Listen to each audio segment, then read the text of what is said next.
जीवन की सफलता में दूसरी चीज जो स्थान रखती है या मायने रखती है वो है सामर्थ और बल। हम एक बात जान सकते हैं कि संसारिक साधन सब क्षणिक हैं, संसार के साथ मिटने वाले हैं, इसलिए सांसारिक सामर्थ्य या बल हमको कहीं विजय नहीं दिला सकते, कहीं सफलता नहीं दिला सकते। क्यों? क्योंकि वो तो मिटने वाले हैं। बाइबल में एक और व्यक्ति का उदाहरण बताया गया है जिसका नाम शिमशोन है, और ये व्यक्ति परमेश्वर की तरफ से इतना सामर्थी था कि शेर को भी इस तरह से फाड़ देता था जैसे कोई बकरी के बच्चे को फाड़ देता। कहने का मतलब यह है कि परमेश्वर के द्वारा ही बल और सामर्थ मिलता है। परमेश्वर ही हमारा बल है, परमेश्वर ही हमारा शरण स्थान है, और परमेश्वर के द्वारा ही हम आगे बढ़ते हैं। और वचन इस प्रकार बताता है, क्या ही धन्य है वो जो तुझसे शक्ति पाता है।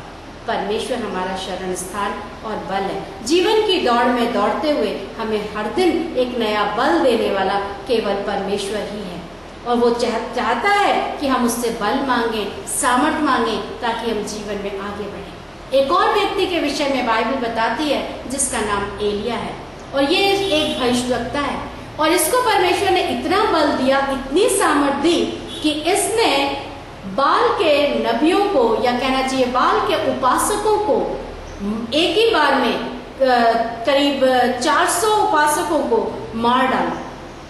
और जब इसने इतना बड़ा काम किया तो वहां के राजा की स्त्री या पत्नी इजाबेल नामक स्त्री ने यह खबर भिजवाई कि जैसा इसने बाल के उपासकों के साथ किया है ऐसा ही इसके साथ भी होगा।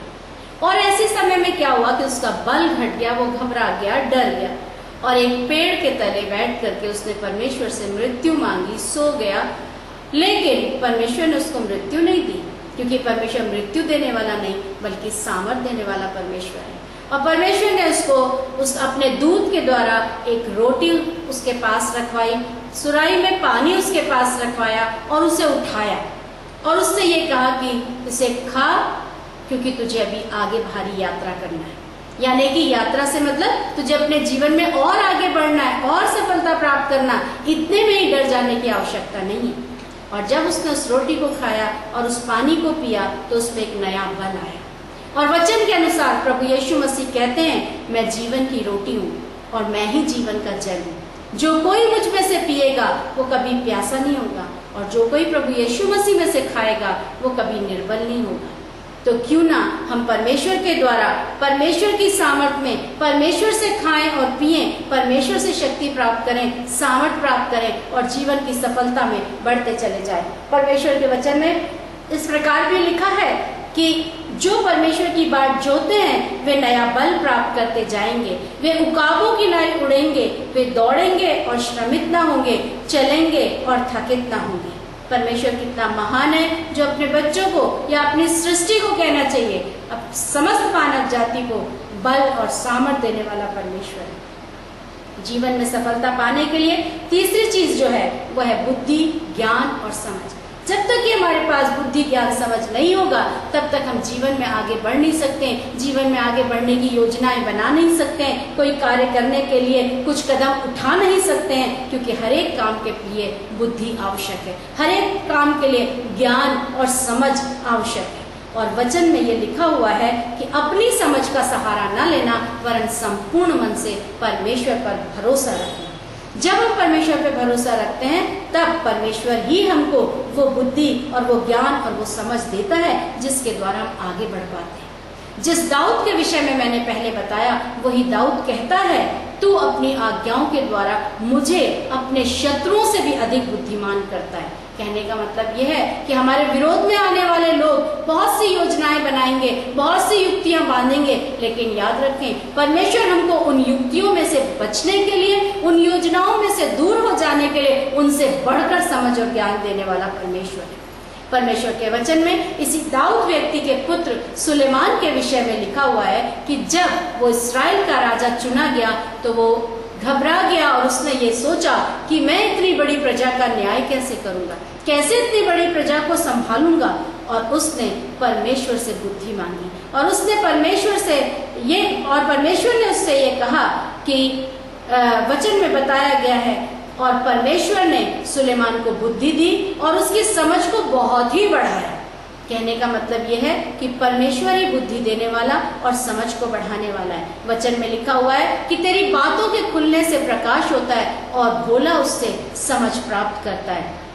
यहाँ तक कि नीति वचन की पुस्तक उसके 2 अध्याय के 6 पद में यह भी लिखा हुआ है स्पष्ट रूप से कि बुद्धि परमेश्वर ही देता है, ज्ञान और समझ की बातें उसी के मुंह से निकलती हैं। अतः जीवन में आगे बढ़ने के लिए, जीवन की सफलता पाने के लिए हमें बुद्धि, ज्ञान और समझ की आवश्यकता है, जो केवल परमेश्वर के द्वारा मिलती है। तो क्यों न केवल हम उसी के चरणों में बैठकर अपने जीवन की सफलता को ढूंढें।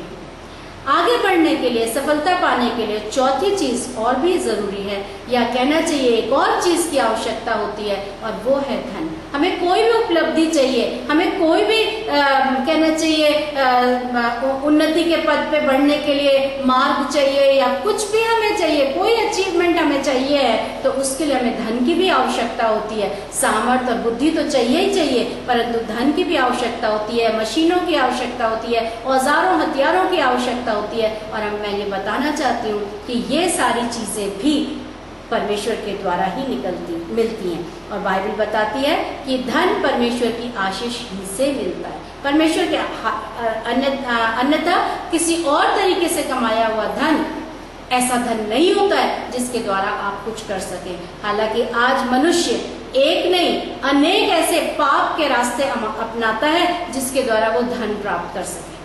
जरूर कर लेता है, लेकिन क्या आप सोचते हैं कि वो धन उसके जीवन में सफलता देता है? वास्तव में देखा जाए तो पाप के द्वारा कमाया हुआ धन सदा जीवन में निराशा देता है और असफलता देता है। और बाइबल बताती है कि परमेश्वर ने कहा, फिर जो तूने नहीं मांगा अर्थात धन और महिमा, वो भी मैं तुझे यहाँ तक देता हूँ कि तेरे जीवन भर तेरे तुल्य कोई ना होगा। ये बात उसने उसी सुलेमान राजा से कही जिस राजा ने उससे बुद्धि मांगी थी। परमेश्वर ने उसको बुद्धि तो दी, लेकिन धन और महिमा भी यहाँ तक दिया कि उसके तुल्य कोई दूसरा राजा उसके सामने ठहर न सका। इसके अलावा जिस शिमशोन व्यक्ति का वर्णन मैंने पहले किया, उस व्यक्ति के हाथ में एक औजार दिया गया था, एक हथियार दिया गया था, और वो हथियार है एक गधे के जबड़े की हड्डी। केवल एक गधे के जबड़े की हड्डी के द्वारा उसने 1000 लोगों को मार दिया। उसने 1000 लोगों को केवल एक गधे की जबड़े की हड्डी से मारा। ये उसका हथियार था और ये परमेश्वर की तरफ से उसको मिला था। और परमेश्वर के वचन में लिखा हुआ है कि वो खराई से चलने वालों के लिए ढाल ठहरता है। अब्राहम से उसने कहा, डर मत, क्योंकि तेरी ढाल और अत्यंत बड़ा फल मैं हूं। ये परमेश्वर ने कहा।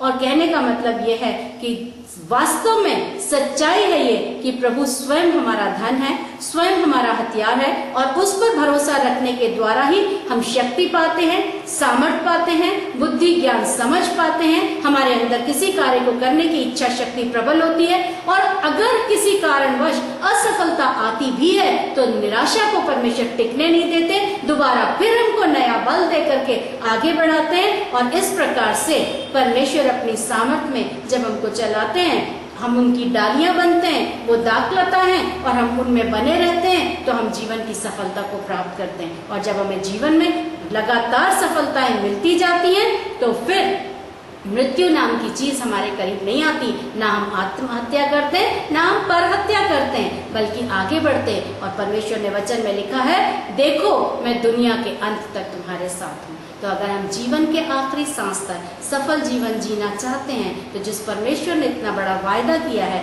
उसके चरणों में आज ही हम अपने आप को समर्पित करें, ताकि वो हमारे जीवन को सदाकाल के लिए सफल बनाए। धन्यवाद।